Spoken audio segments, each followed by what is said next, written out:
Thank you, everybody. It's a real honor to be able to introduce our speaker tonight, Lieutenant General Jim Huggins. General Huggins has had a career of service to this country. He has commanded the 82nd Airborne. He commanded all U.S. forces in Afghanistan and also commanded the NATO regional forces. And so it's a real honor to be able to have him address us tonight with 35 years of service to this country. Well, this is going to be a tough act to follow after a great night like this, so I apologize for my awkwardness getting up. I've had a few too many what we call parachute landing falls, jumps out of airplanes. They were supposed to teach us how to do those so we didn't hurt ourselves. I managed to delay it for a few years, but I'm paying the price for it right now. But I wouldn't have missed this opportunity for anything. And I have to really thank Barbara for reaching out and asking me, and Rosie to extending the invite, because it certainly is a very lovely evening, only matched by the lovely ladies that are here. And I'd be remiss if I didn't give a special thanks to Secretary Shulkin for that kind intro. For those of you who aren't aware, I mean, the Secretary of the VA oversees the largest integrated health care system in the United States of America. Over 1,200 facilities, seeing about 9 million veterans. And when the Secretary was in that position, he saw a transition of what he focused on was 5 major priorities to improve health care of our veterans. So, sir, thank you for all you did. I'd also like to take a moment and try to embarrass Tahina, so thank you so much for a wonderful job of doing this. Nobody would want to trade places with you, but you did it quite well. So for all of you, I'd like to just say thank you for being here tonight. As everyone else has mentioned, your presence is not just appreciated, it's a powerful statement on the commitment to those who've sacrificed for our nation. You're not just attending a fantastic gala. You're standing shoulder to shoulder with our veterans and their families in a fight that continues long after we all left the battlefield. Now, as the Secretary said, I had the honor of serving for a day or two in the military, over 3 decades, including 7 combat tours, and I got to witness firsthand the courage, the grit, the selflessness of the men and women who answered our nation's call without hesitation. They stood at the edge of freedom's frontier, often in the harshest conditions possible, and they never asked for anything. In my opinion, we, this nation, owe them the same level and the same spirit of help without question. In 2002, shortly after 9/11, myself and 4,000 of my closest friends, the regimental team I was commanding, found ourselves in southern Afghanistan in Kandahar. We had not gone to Iraq yet. It was an interesting time. And for many of our young soldiers, they'd never been to combat before. And one night, particularly long night, talking to a bunch of the younger soldiers to try and keep the morale up, or at least let them make fun of me. I had one of them walk up to me and say, "Sir, do people back home know what we're doing here?"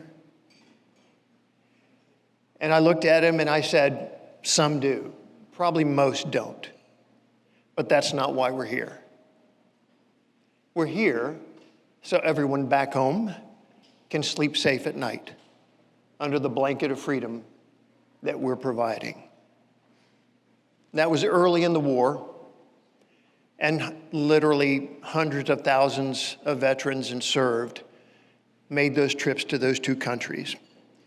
And we can't say thanks enough for those. I just ask you all think about this. I've only got a few more comments, but in this short period of time, I think it's time to flip that question around the other way. Do we really know? Can we really say thanks to all the veterans all those victims, all those families for everything that they've done. I think you've shown that tonight quite well. Now, since I transitioned from the Army in 2015, I've been fortunate enough to partner with an old boss of mine, Stan McChrystal, and we have our own company. Our focus is on operationalizing teams to be more effective. It's called the Team of Teams approach. I'm not here to sell the book, just what we call. Oftentimes it was called from the battlefield to business or from the battlefield to the boardroom. I'm lucky enough to lead most of our healthcare practices.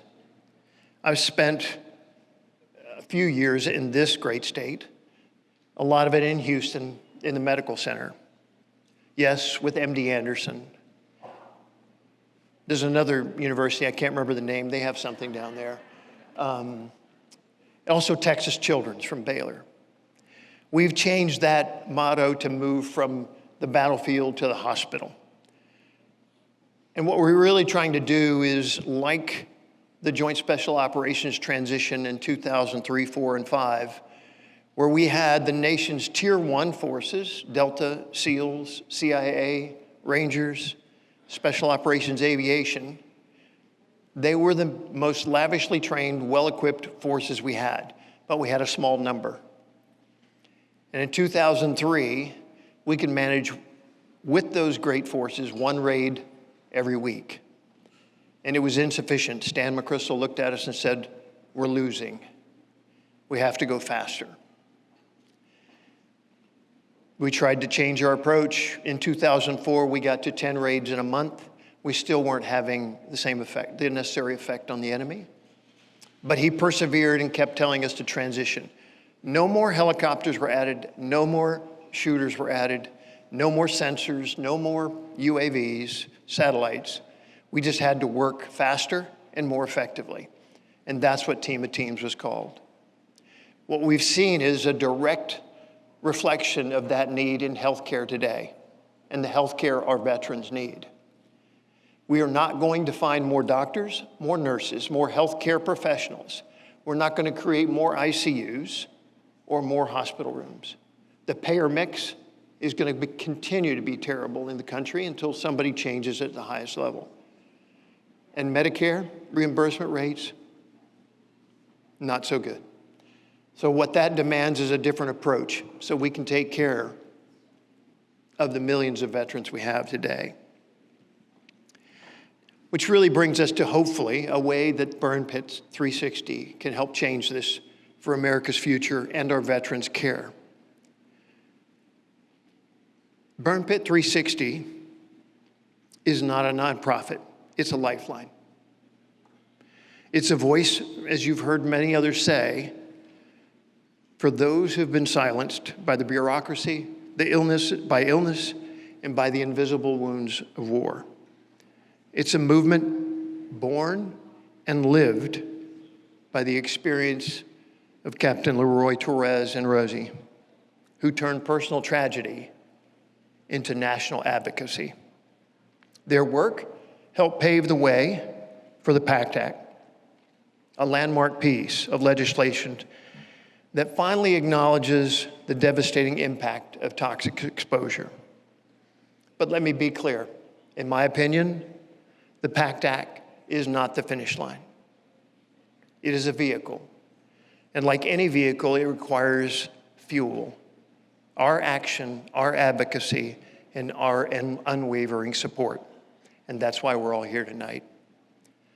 Consider the millions of service members that are estimated to have been exposed to these burn pit during their deployments to Iraq, Afghanistan, and around the world.